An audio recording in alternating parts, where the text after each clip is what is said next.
വെള്ളിയാഴ്ച ജുമ കഴിഞ്ഞാൽ സലാം വീട്ടുന്ന ഉടനെ ഒരു സംഘം ചെറുപ്പക്കാര് പുറത്തിറങ്ങി. പള്ളിയിൽ നിന്ന് പുറത്തിറങ്ങി കഴിഞ്ഞാൽ അവർക്ക് തിരക്കില്ല. മോനെ, നീ എന്തിനാ ഇത്ര വേഗം പുറത്തിറങ്ങിയത്? പ്രത്യേകിച്ചൊന്നുമില്ല, പള്ളിയുടെ ഉള്ളിലിരിക്കാൻ ഇബ്ലീസ് സമ്മതിക്കണില്ല എന്നല്ലാതെ വല്ല ന്യായവും പറയാനുണ്ടോ?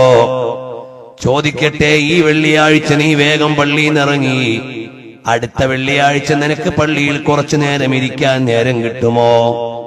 ഇല്ല, അടുത്ത വെള്ളിയാഴ്ചയും നേരം കിട്ടൂല. അതിനടുത്ത വെള്ളിയാഴ്ച ഒഴിവുണ്ടാവോ? അന്ന് ഒഴിവുണ്ടാവൂല. നിനക്കിനി എന്നാണ് ഈ ജുമഴക്കൊന്ന് നേരത്തെ വന്ന് ആ പള്ളിയിലെ ദുആഉം ബൈത്തും സുന്നത്ത് നിസ്കാരവും എല്ലാം കഴിഞ്ഞൊന്നിറങ്ങാൻ നേരം കിട്ടുക? അപ്പോൾ നീ പള്ളിക്കകത്തായിരിക്കില്ല, പള്ളിപ്പറമ്പിലായിരിക്കും. ഇതല്ലേ പ്രിയമുള്ളവരെ നമ്മുടെ യുവാക്കളുടെ ഇന്നത്തെ അവസ്ഥ. പള്ളിയിലൊന്ന് കയറിയിരിക്കാൻ അവർക്ക് കഴിയുന്നില്ല. പള്ളിയിലിരിക്കുമ്പോൾ ഒരു പൊറുതിമുട്ടലാണ്. സലാം വീട്ടിയ ഉടനെ യാന്ത്രികമായി നമ്മുടെ കൈ കീശയിലേക്കാണ്. വാട്സപ്പിൽ വല്ല മെസ്സേജും വന്നിട്ടുണ്ടോന്ന്. കാരണം ഇവൻ ആരാണ്? ഇന്ത്യ ചൈന ബോർഡറിലെ കരസേന സൈന്യത്തിന്റെ മേധാവിയാണ്. വല്ല മെസ്സേജും നോക്കിയില്ലെങ്കിൽ യുദ്ധം നടന്നാലോ എന്ന നിലക്കാണ് ഇവൻ മൊബൈൽ പരിശോധിക്കുന്നത്. കൂട്ടുകാരാ, ഒരു5 മിനിറ്റ് ഒഴിഞ്ഞ കൽബുണ്ടോ അല്ലാഹുവിനെ ദിക്ർ ചെയ്യാൻ? ഒരു5 മിനിറ്റ് ഒഴിഞ്ഞ ഹൃദയമുണ്ടോ അല്ലാഹുവിന്റെ ഹബീബായ മുത്തുനബി തങ്ങളുടെ മേൽ സ്വലാത്തു ചൊല്ലാൻ? അല്ല മോനെ, ബാബരി മസ്ജിദിനെതിരെ പാർലമെന്റിലും കോടതിയിലും വിധി വന്നു. നീ പള്ളിയെ സ്നേഹിച്ചവനാണ്, സമുദായത്തിന് വേണ്ടി മുദ്രാവാക്യം വിളിച്ചവനാണ്, ഇനിയും റിവ്യൂ ഹർജി കൊടുത്തവരുടെ കൂടെയാണ്. എന്നാൽ നീ മനസ്സറിഞ്ഞൊരിക്കലെങ്കിലും ദുആ ചെയ്തിട്ടുണ്ടോ? അല്ലാഹുവേ, ഞങ്ങളുടെ പള്ളി ഞങ്ങൾക്ക് തന്നെ തരണേ എന്നിട്ട് ദുആ ചെയ്യാനെങ്കിലും നിനക്ക് നേരം കിട്ടിയിട്ടുണ്ടോ? സ്വന്തം ഒന്ന് നോക്കുമോനെ. പൗരത്വ ബില്ലിനെ കുറിച്ചുള്ള ചർച്ച കടുക്കുകയാണ്.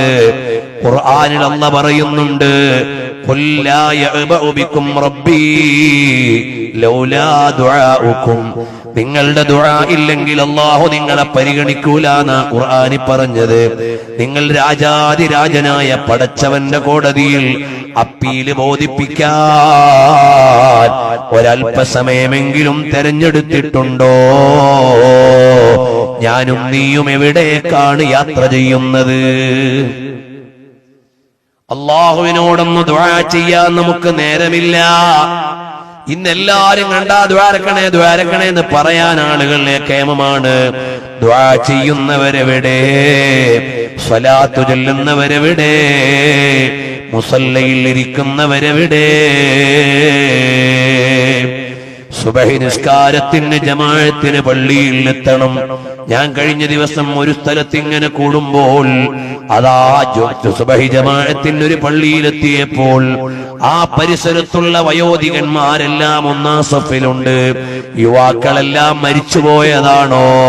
അല്ല, ആ നാട്ടിലെ ഒരു യുവാവിനെയും പള്ളിയിൽ കാണാനില്ല. സുബഹിക്ക് പള്ളിയിലില്ല.